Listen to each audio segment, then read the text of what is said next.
Política de suprimentos, eu diria que ela é quase universal. Grande desafio na área de suprimentos, você conseguir peneirar o que de fato é bom e o que de fato é lixo. Os empreendedores que tiveram muito sucesso é entender perfeitamente onde nasce a demanda.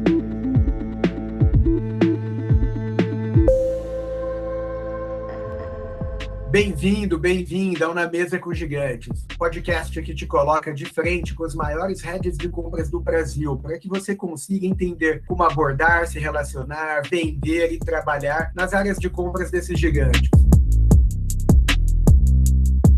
Eu sou Lucas dos Anjos, cofundador da Guidunk, plataforma de onboarding, gestão de risco e performance de fornecedores, que reduz drasticamente o risco e o tempo em processos de homologação. Se quiser saber mais, acesse nosso site guidunk.com.br.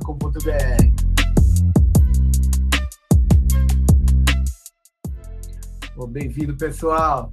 Nesse episódio, a gente conta com a ilustre presença aqui de Renato Marchetti, diretor de Procurement do Patria, o maior fundo de Private Equity do Brasil, e que vai trazer aqui para a gente a oportunidade de vocês conhecerem melhor e como se relacionar com todas essas empresas investidas do grupo. Renato, vamos começar do começo. Explica um pouco sobre quem é você, da onde veio, como você conseguiu chegar até aqui liderando um time de times tão grande assim.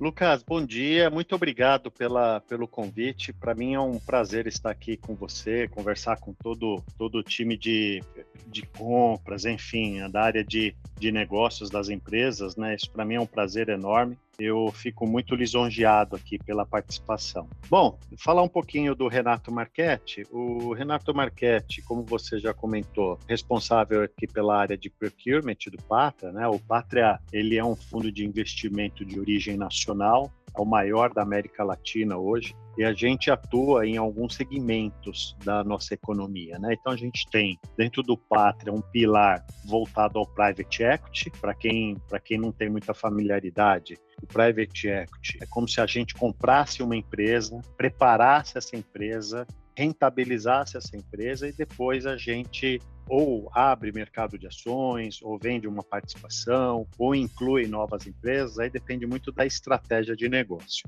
A gente tem um outro pilar também dentro do Patria, que é a parte de infraestrutura. Como que funciona essa questão de infraestrutura? Ela é muito voltada a concessões. Então, por exemplo, uma rodovia, uma hidrovia, uma antena 5G. Então, é outro tipo de negócio dentro do Patria. E aí você tem outros pilares, já de menor expressão do ponto de vista de procurement, que é a questão de participação em outras empresas. A gente tem algumas empresas que a gente tem uma participação minoritária e empresas voltadas a real estate, mas aí já é um outro foco de atuação com menos envolvimento de procurement. Então, a composição, de uma maneira bem executiva aqui para os nossos colegas acompanharem, é essa estrutura do Patria hoje, tá? Ótimo, me conta um pouco também sobre você, como que você conseguiu chegar até aqui, um pouco da sua formação, para o pessoal entender um pouco melhor você.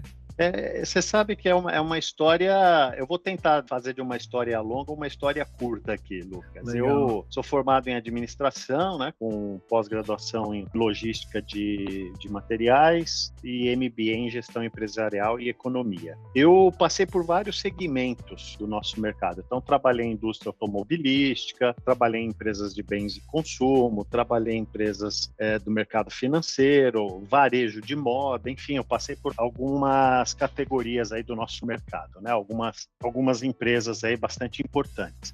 E como eu vim parar, né, cara, no Patria, é interessante, porque a minha vida profissional ela acabou sendo direcionada à construção de áreas. Então, algumas dessas empresas que eu estou citando aqui, eu participei intensamente da construção da área de suprimentos. Em alguns momentos, ajudando na construção, e em outros momentos, liderando a construção da área. E do Patria não foi diferente. Nós criamos uma área dentro do Patria que chama Value Creation, que tem como objetivo central canalizar o potencial Patria, potencial de negociação, né, por conta do volume de empresas que nós temos, e gerar a oportunidade de negócio para as nossas investidas. Então, a gente tem a terminologia dentro do Patria investidas, ou seja, são as empresas que estão no nosso portfólio. E aí eu vim com esse objetivo, né, de ajudar a criação, a organização dessa área, para que essa área fosse uma área que rentabilizasse parte do negócio do Pátria, porque hoje a gente entende com muito mais clareza o potencial da área de suprimentos dentro de uma companhia, né, o quanto a gente pode impactar diretamente no EBIT. Então eu cheguei no Pátria com essa missão. Não era algo desenhado, foi um convite feito. Quando eu pisei no Pátria, eu vi que a vida de um fundo de investimentos é muito diferente de tudo aquilo que eu já havia vivido. Como eu comentei, né, eu trabalhei em indústria, trabalhei em segmento financeiro, trabalhei em algumas áreas aí, algumas empresas de commodity também, enfim, era muito diferente. Quando eu cheguei no Pátria, puta, cara, você tem empresa de agronegócio, você tem empresa de saúde, você tem empresa de logística, você tem empresa de serviço, e quando você olha todo esse pipeline de empresas, cada uma com a sua maturidade como empresa e como área de suprimentos, e que no fim do dia, como fundo de investimento, buscando o retorno solicitado ou direcionado pelos acionistas, né? Então tem sido uma experiência muito diferente. Foi assim que eu cheguei aqui, para estruturar a área e criar esse relacionamento entre as empresas, tá? Super legal, Renato. Me conta um pouco, já que você chegou para estruturar a área, me conta um pouco como que é essa estrutura, tanto quando a gente está falando ela corporativa, né, no Pátria, e como que essa estrutura se divide nas empresas. Você falou que ela é um pouco diferente em cada empresa, se pudesse comentar um pouco mais?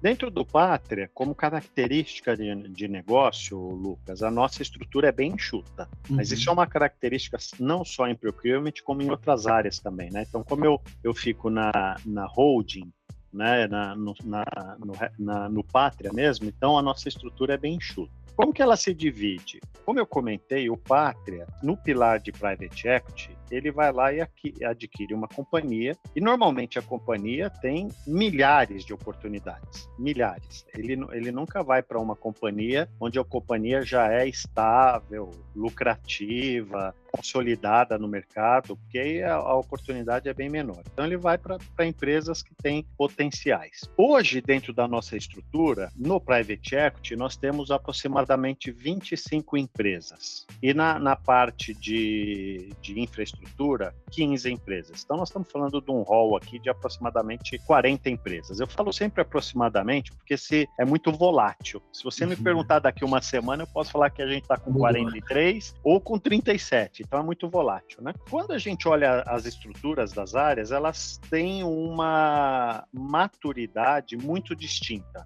Então eu tenho companhias dentro do portfólio e você tem uma estrutura de compras previamente estabelecida porque o negócio, o EBITDA ou o resultado já é grande. Então, não quer dizer que não tem oportunidades, mas já é empresa que fatura mais de 1 bilhão, então ela tem uma estrutura minimamente definida. Outras empresas que muitas vezes começam a tese com 100 milhões, 200 milhões de resultado no ano, ela nem sempre tem área de suprimentos. Então, a gente, como Pátria, além de apoiar no processo de negociação, a gente apoia na estruturação da área de suprimentos. Então, existe dentro do ecossistema Pátria, não é uma relação muito homogênea na área de suprimentos. Isso se reflete em outras áreas. Existem áreas mais maduras e menos maduras. Qual que é a nossa atuação com essas áreas? Como eu comentei, a gente tem um papel de, entre aspas, um consultor que ajuda a estruturar a área de suprimentos nas mais diversas empresas. E a gente tem um papel também que é muito forte, que é a definição de processos. Então, a gente tem essa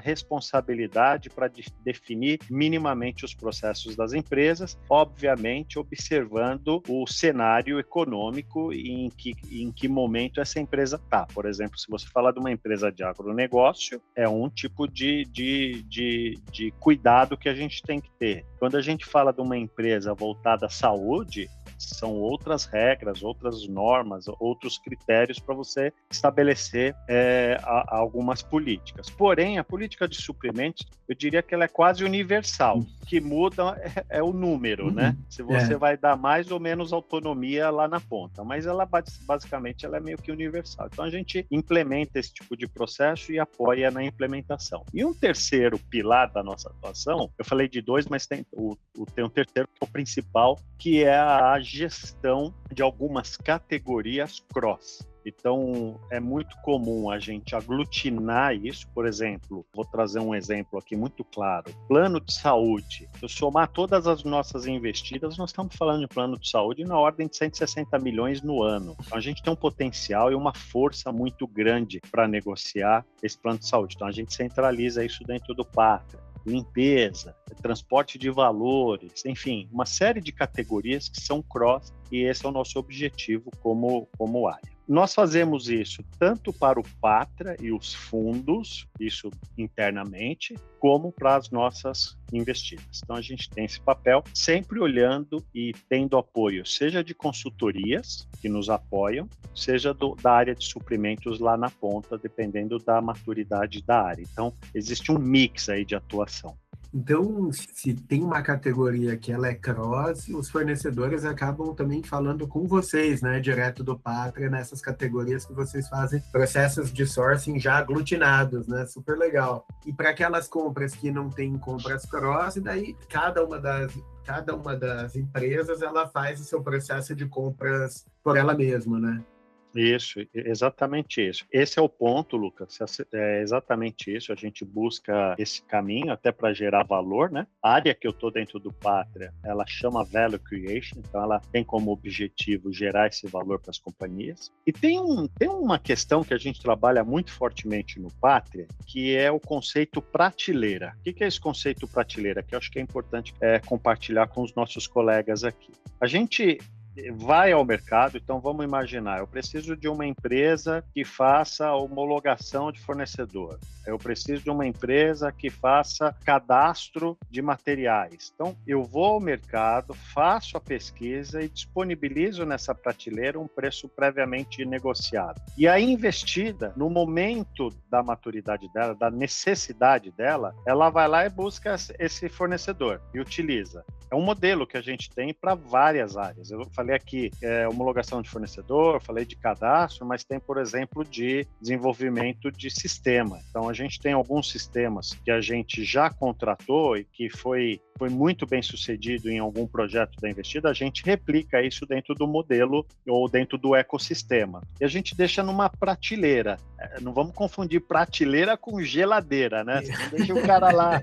É prateleira mesmo, como se o cara fosse pegar um livro lá para usar e falar, pô, deixa eu pegar um pouco desse conhecimento aqui. Quando ele tem a necessidade, né? Quando ele tem a necessidade. E esse é o ponto no Pátria, né? Você tem maturidades distintas. Tem empresa que está implementando o SAP, tem empresa que, ainda está na requisição via e-mail. Né? Então, o nosso papel é trazer essa empresa que está aqui no e-mail para o SAP, obviamente respeitando uma série de critérios estabelecidos de negócio. Né? É um pouco desse conceito que a gente estabeleceu dentro do Pátria e que tem tido muito sucesso.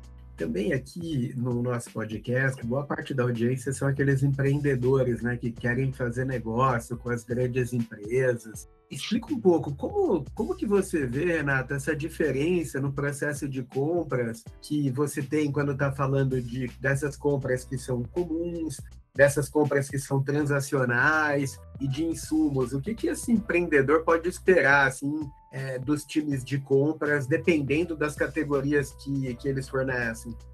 Eu vou até, Lucas, nessa sua pergunta, se você me permite, eu vou fazer um paralelo pessoal, né, em relação a essa questão. O que eu vejo, né, hoje no mercado? A gente tem um nível de informação que é avassalador, né? Hoje o nível de informação, a gente é martelado diariamente com anúncios, enfim, com inserções. Então, se torna um grande desafio na área de suprimentos você conseguir peneirar o que de fato é bom e o que de fato é lixo, né? Então é um grande desafio hoje, diferentemente do que você tinha 10, 15 anos atrás. Então hoje você, com o advento aí da internet, isso se tornou um assunto muito, muito, muito, muito forte dentro das organizações. E aí por que eu falo de uma experiência, da minha questão, da experiência pessoal?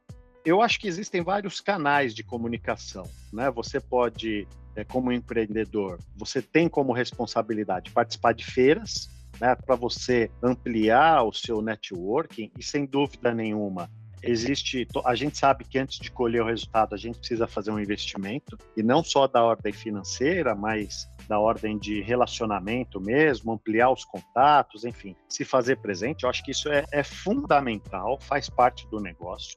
Você tem os anúncios através das mídias, que eu não deixo de valorizar, mas eu acho que é menos eficiente, por exemplo, do que você pegar uma Coca-Cola, que é uma marca já estabelecida, uma Nestlé, a Apple e assim por diante, são marcas estabelecidas. O cara faz um anúncio, é outro tipo de penetração no nosso mercado. Agora, o cara que é empreendedor, que ninguém conhece, acaba sendo mais um anúncio.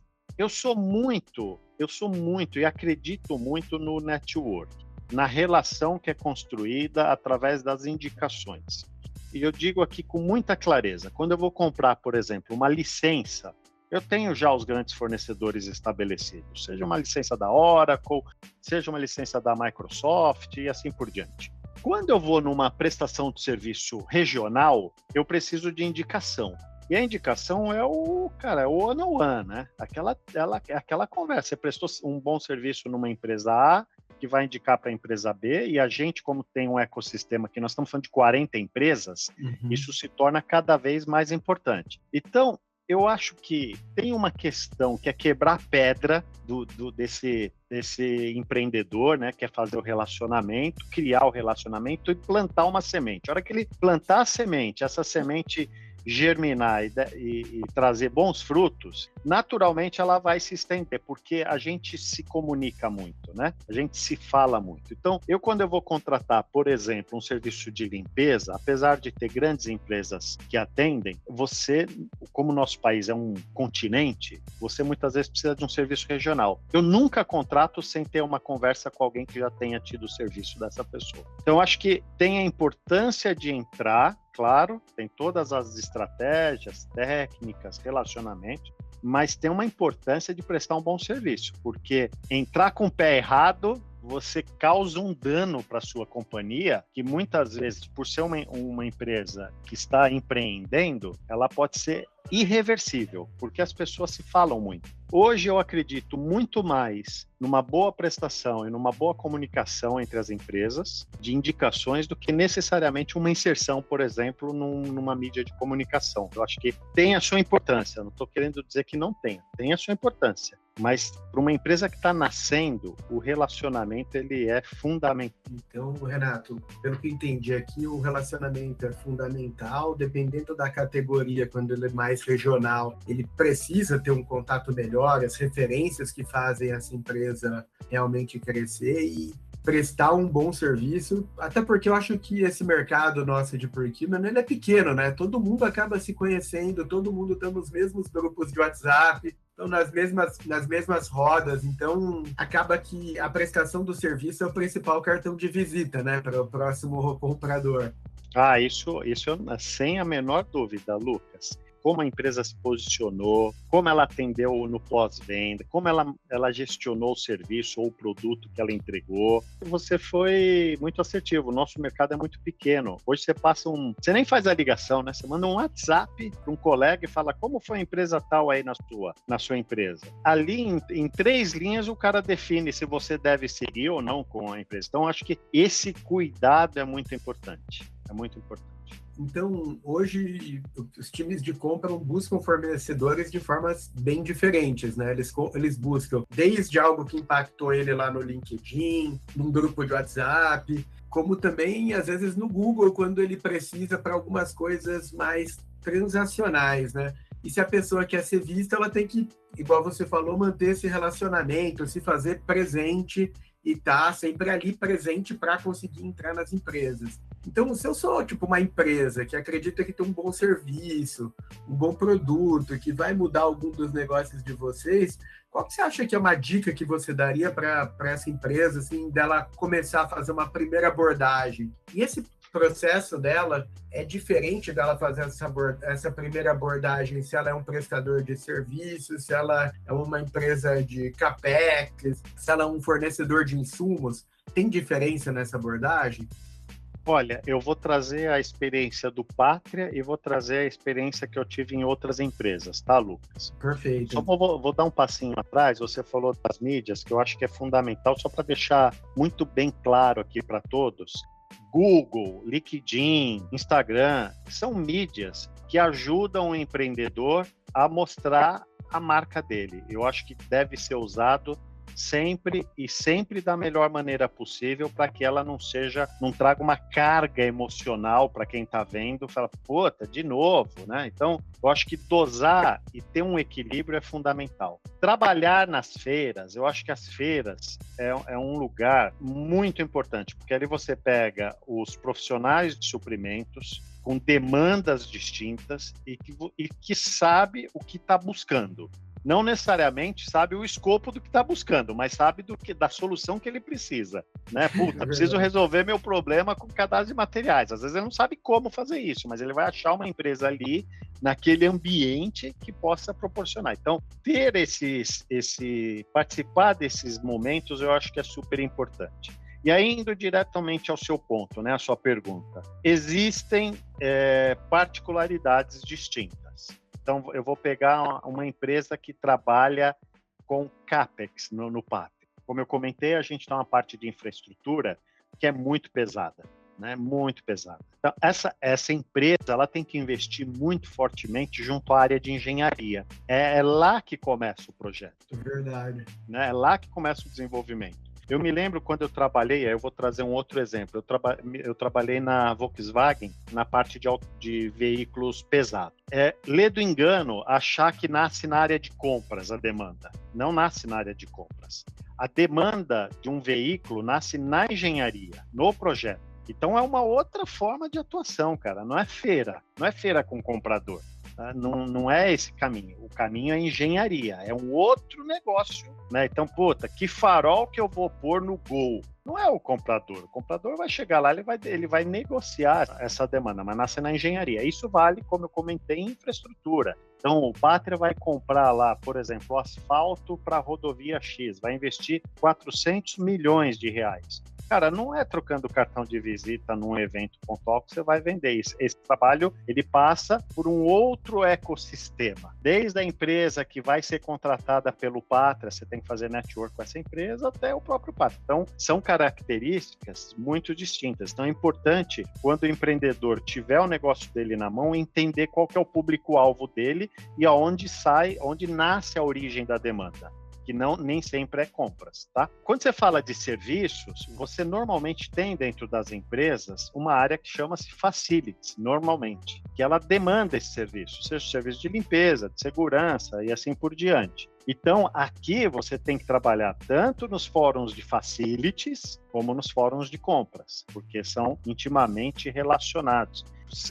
Aqui não é trazendo nenhum tipo de descrédito a ninguém, mas você desenvolver um cara que vai fornecer um farol para um veículo é muito diferente de você desenvolver um fornecedor de limpeza. Então, a área de suprimentos, ela tem mais poder nesse tipo de negócio. Ele tem uma gama. Agora, desenvolver um farol não é necessariamente o escopo de suprimentos. Então, quando você fala de serviços, você tem que estar muito linkado à questão de facilities. Mas e serviços de tecnologia? Você tem que estar linkado a eventos de tecnologia junto com o comprador. Então, é outro perfil. Não adianta você vender lá, querer falar em facilities ou a venda de uma licença. A pessoa não sabe nem o que é isso, a não ser que seja uma licença muito específica de gestão de serviço.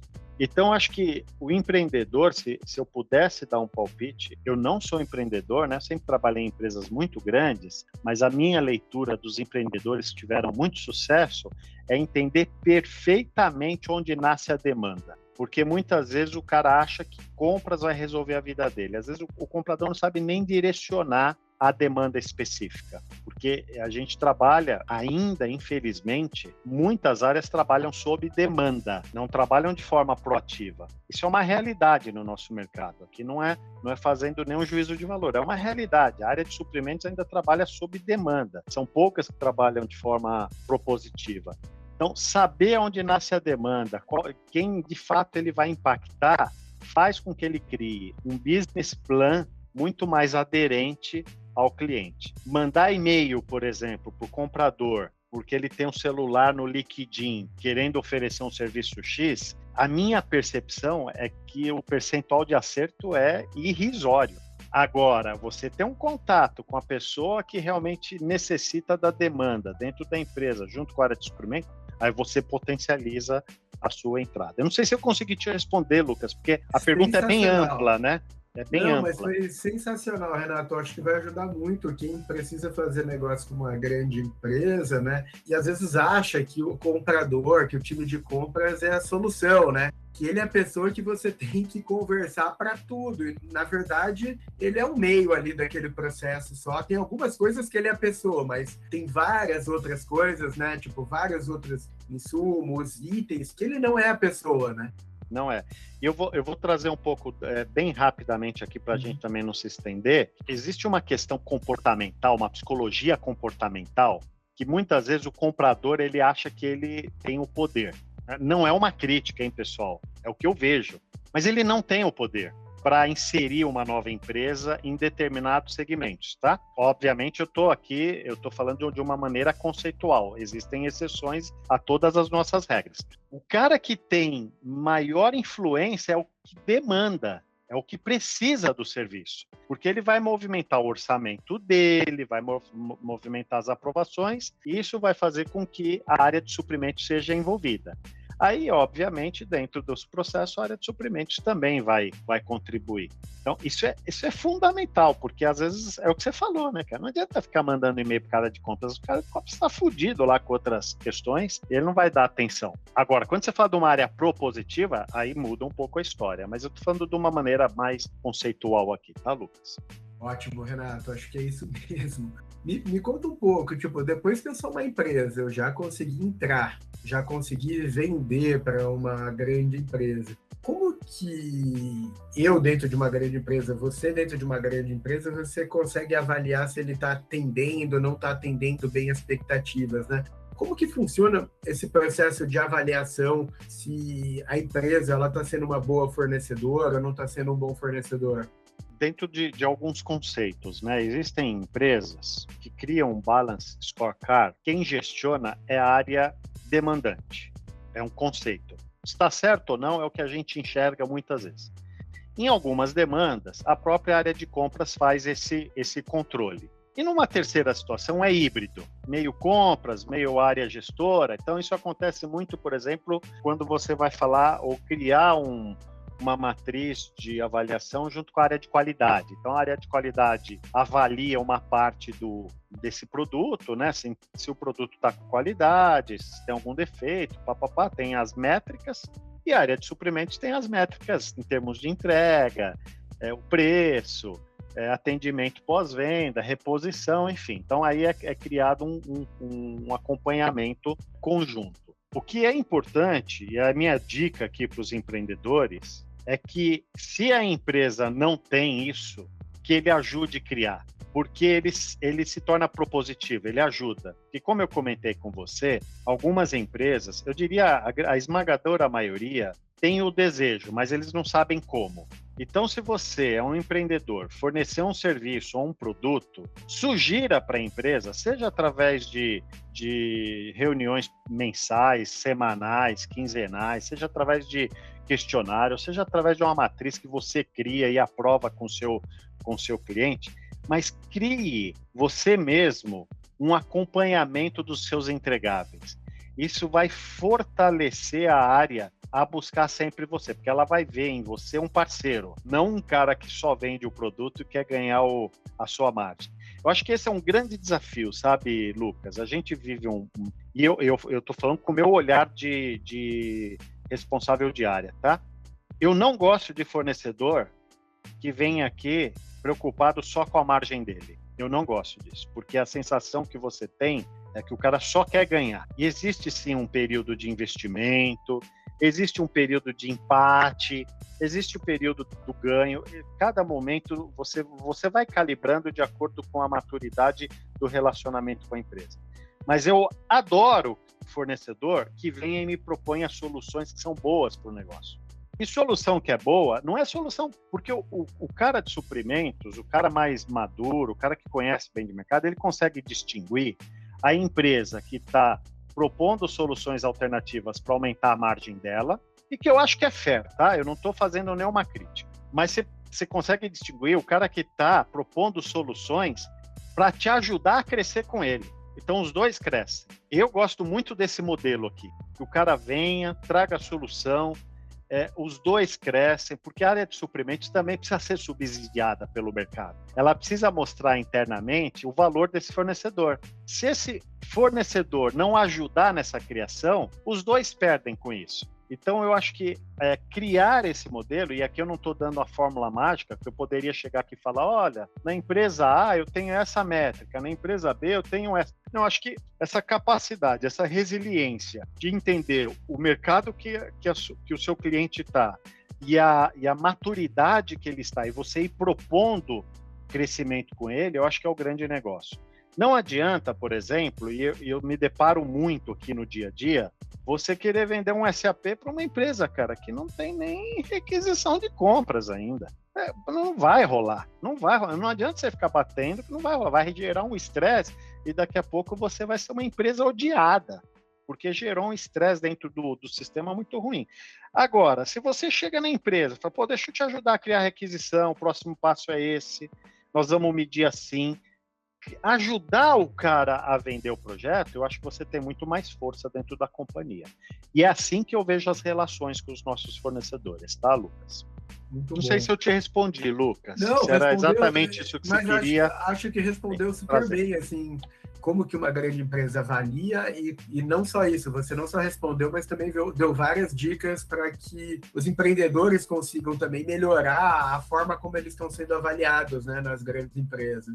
E, Renato, agora mudando um pouco de assunto, qual que é o seu foco, as suas preocupações hoje liderando um time de compra? Onde deveria estar o teu foco? Onde está esse teu foco hoje? Quais são os seus principais desafios como um diretor de compras? Eu acho que hoje, pelo advento aí das mídias sociais, né, a nossa responsabilidade ela triplicou, né? Fazendo um breve paralelo, no passado você tinha uma responsabilidade de comprar pelo menor preço e entregar o material, né? Essa era a responsabilidade de maneira bem simplista aqui.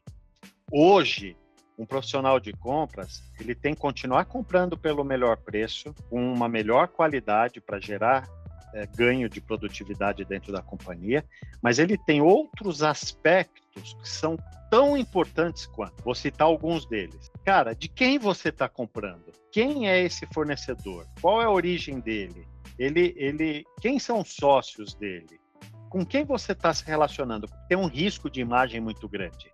Lê do engano você achar, se você vai comprar eu vou trazer um exemplo que eu vivi no passado, de uma empresa que fornece roupa, por exemplo, e tem trabalho escravo, lê do engano você achar que o trabalho escravo vai ficar só nessa empresa que fornece a roupa. Ela vai respingar na marca da sua empresa. Então, você ter este cuidado com a gestão dos fornecedores, ela é fundamental.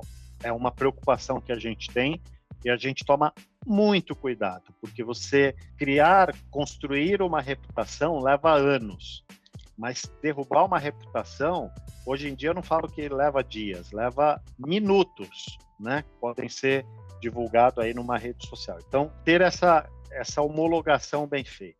Um segundo critério que eu acho é a questão da governança. E a governança, ela abre, que ela tem alguns tentáculos, né? A governança modelo formato que você tem, política, clareza, transparência, gestão, rotatividade. Então, ter uma gestão transparente para a nossa empresa, ela é fundamental. E um terceiro bloco que eu vejo é criar parcerias com fornecedores a longo prazo. Também acabou essa ideia de me dar um descontinho aí, né? Eu já falava isso há muito tempo e isso se tornou uma realidade. Me dá um descontinho aí, cara. É você reduzir o seu trabalho a um patamar mais baixo possível. Me dá um descontinho aqui, ele tem que ser traduzido em quem é esse fornecedor? Como ele pode caminhar comigo? Caminhar não é um ano. Cara, os próximos 3 anos, como que ele pode caminhar comigo? Eu quero ter parceiros que me ajudem a desenvolver um negócio, e não parceiros que eu tenho que ficar aqui discutindo, me dá um descontinho aí. Cara, então é um outro pilar. Então, eu falei de 3 aqui. E tem um quarto que eu acho que... Acho não, né? Ele é fundamental, que são as pessoas, né, cara? Eu acho que ter o comportamento de uma área que mexe com muito dinheiro é fundamental, né? Comportamento, ética, transparência, visão de mercado, olhar a empresa como as áreas como um ecossistema maior do que só a minha área de compras, criar relacionamento com a área gestora, ser, de fato, uma unidade de negócios da área gestora, e não um cara que a área gestora fala, puta que pariu, eu tenho que mandar para compras, 3 cotações, já vai demorar 3 meses, eu preciso mandar uma inserção numa mídia amanhã. Então, como que a gente se atualiza frente à demanda que se tem hoje? Antes você pedia você fazia um processo um strategic sourcing em 90 dias. Um strategic sourcing, tá? Não uma compra pontual. Cara, não cabe mais. Daqui 90 dias o mercado mudou, bicho. Então, como que eu fico aderente a essa necessidade da área gestora? Como eu me mantenho vivo dentro da organização como uma área estratégica, propositiva? Então, eu diria que são pilares fundamentais aqui dentro do que eu enxergo como diretor de compras para que a nossa área seja relevante no negócio. Super legal, Renato, super legal mesmo. E me conta um pouco, já falando de perfil de pessoas, qual que é o perfil de formação ideal para uma pessoa iniciar e depois ela liderar times de compras que você vê? Quando você vai recrutar, seja recrutar para o Pátria, recrutar para trazer uma pessoa para uma posição, seja analista ou de liderança dentro de alguma investida, qual que é esse perfil que você vê como um perfil ideal?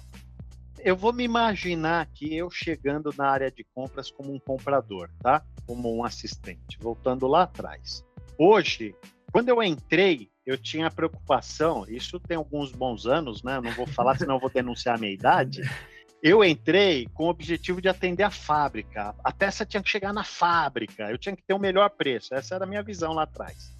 Hoje, quando um comprador senta numa cadeira, ele tem que entender do negócio. Não é do negócio de compras. Que, diga-se de passagem, ele tem que entender também. Mas ele tem que entender em que mercado a empresa dele está inserida, quais as demandas, como ele pode gerar valor. O profissional de compras atualizado não pode esperar ficar discutindo com a área gestora que tem que ter 3 cotações. Esse profissional já passou. Claro que tem que ter a transparência e a política.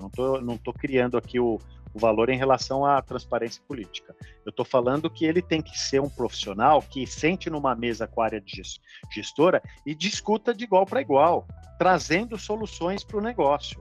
Ele não é o expert em marketing, mas ele tem que ser um cara que conheça de marketing, minimamente, para poder entender as dores da área gestora e propor a solução. Se você não entender as dores do seu cliente interno, você nunca vai ser uma área de destaque. Você vai ser uma área transacional sempre. Agora, a partir do momento, seja um comprador, seja um líder, o cara entendeu a dor da área gestora, ele naturalmente vai se destacar como um cara que realmente gera valor. E aí, isso vale na posição de comprador, isso vale na posição de supervisor ou coordenador, dependendo da estrutura de cada empresa, vale como um gerente, vale como um diretor. Isso é um espírito da área. E aí você vai desenvolvendo dentro, obviamente, das suas escalas aí de responsabilidades. Se o cara não tiver esse papel, cara, esquece. Vai passar a vida pedindo descontinho, relegado, lá no cantinho, fala, puta, olha os caras lá me enchendo o saco.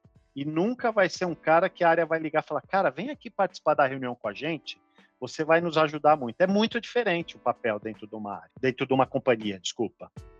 Renato, a gente está chegando agora na nossa etapa final, né, em que a gente faz um bate-bola, né, um ping-pong com respostas curtas aqui para ajudar aqui os nossos ouvintes. Se pudesse, me fala um livro que te ajudou nessa tua história nessa tua trajetória como pessoa, como profissional? Eu vou tentar ser muito breve aqui, Lucas. Perfeito. Eu acho que um livro no passado que me ajudou muito foi a gestão da cadeia de suprimentos da Toyota, né? Então, eu acho que isso ajuda você ter uma visão, da melhoria contínua, né, cara? Eles trabalham muito na melhoria contínua, isso é fundamental.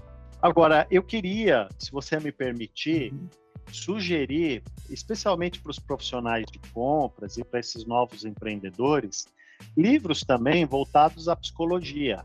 Então, eu estou lendo um livro que chama A Mente Moralista, de Jonathan Haidt, que ele fala um pouquinho sobre comportamento humano, sobre comportamento nas diversas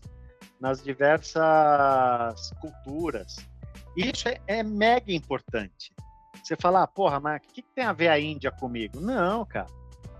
Você tem um marketing que pensa diferente da engenharia, que pensa diferente de facilities, que pensa diferente de finanças. Então, você ter esta habilidade de entender, cara, o que o outro precisa, muitas vezes você encontra em livros alternativos no sentido de fugir da regrinha básica de negócios. Então, psicologia, cara, é um livro que ajuda você a ter uma resiliência e enxergar diversas formas de atuação. Então, te respondendo, eu acho que esse da Toyota foi muito bom, te dá um conhecimento bem forte. E, cara, livros relacionados a comportamento, eu acho que isso ajuda muito para você fazer a leitura adequada.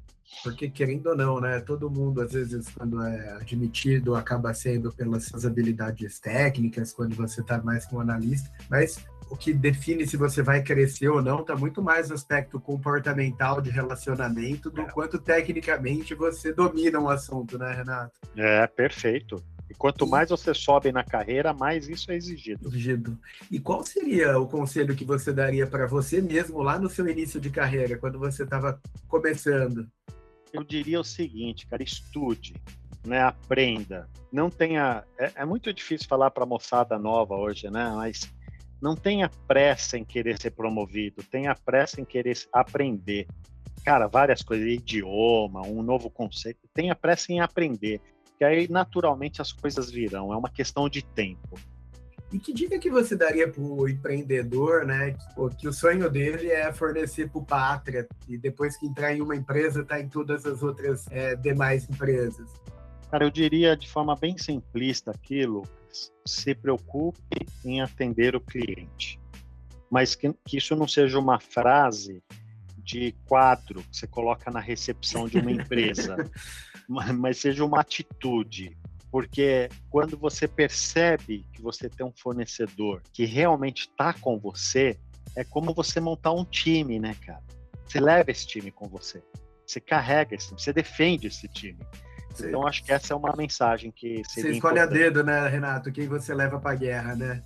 Exatamente, porque você sabe que o cara vai com você, ele vai defender o time. Então, acho que o empreendedor, eu sei da demanda, eu sei das dificuldades, eu sei... Cara, não é fácil empreender num país como o nosso, não é fácil, é um grande desafio. Mas se preocupe em estar com o cliente, em ajudar o cliente. Por isso que eu falo, fazer a leitura do cliente é importante. Os clientes não são iguais. Em que área, assim, dentro desse ecossistema de compras, eu sei que depende muito do segmento, né, de cada uma das empresas, mas que você acha que ainda tem muita pouca oferta de produto, de material, serviço ou tecnologia? Você sabe que o que eu percebo, o Lucas, a gente tem grandes empresas no setor de tecnologia, né? Oracle, Microsoft, enfim, não vou ficar chovendo aqui no molhado, não. E muitas vezes eles vêm com um pacote de serviços que é muito fora da realidade da empresa. Mas você pode oferecer pequenas frações do que a empresa precisa. Então, por exemplo, um cadastro de materiais. Cara, é uma dor na área. Não numa área estratégica, mas numa área de CSC, é uma dor. Você tem que ter um cadastro bem definido para você poder... E aí, obviamente, pega a área estratégica também. Então, você ter pequenas células de atendimento pode ajudar muito o seu cliente. Então, respondendo, eu acho que cadastro de materiais é um assunto que ninguém olha, mas quando dá problema é um grande desafio. E de extremo valor também, né? De extremo valor. É quase que criado. É quase saneamento básico, né? Ninguém dá atenção, mas se não tiver, cara, dá problema. Você ter a homologação de fornecedores é um assunto que passou da ordem de receber uma planilha em Excel e falar, legal, é muito mais além disso. É fazer visita em fornecedor, é ver se o cara tá lá, se ele paga os direitos, se ele cumpre com os deveres. Isso eu acho que a gente tem pouca oferta, né? São poucas as empresas que fazem. Eu não estou falando de pegar a planilha em Excel e mandar para validação, mas é fazer parte desse processo como um todo. Eu acho que são, do ponto de vista mais de preparação, né, de base, são esses dois temas, eu acho que são temas que pegam bastante. Obviamente, a gente ficaria uma tarde toda falando de outros temas. Não, super legal, Renato. E agora, um fornecedor, preço, prazo de atendimento ou atendimento perfeito? Hoje não existe mais isso, né? Ou o cara entrega tudo ou ele não entrega nada, né?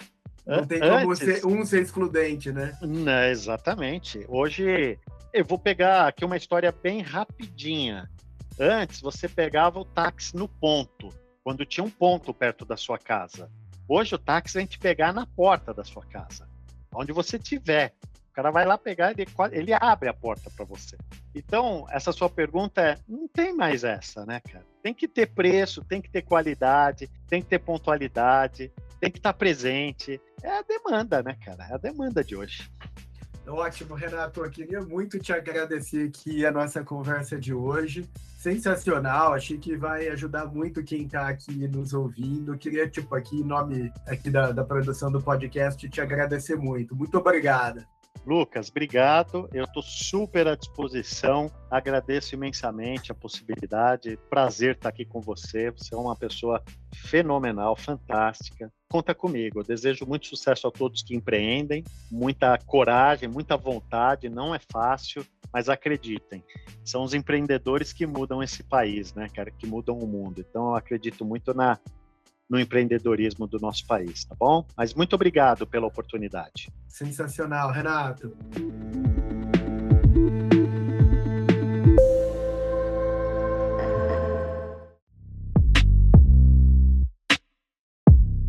Espero que tenham gostado dessa conversa. Esse episódio conta com o apoio de divulgação do Cubo, Endeavor e do Feng Lab, instituições que vêm ajudando empresas e empresários em sua jornada empreendedora.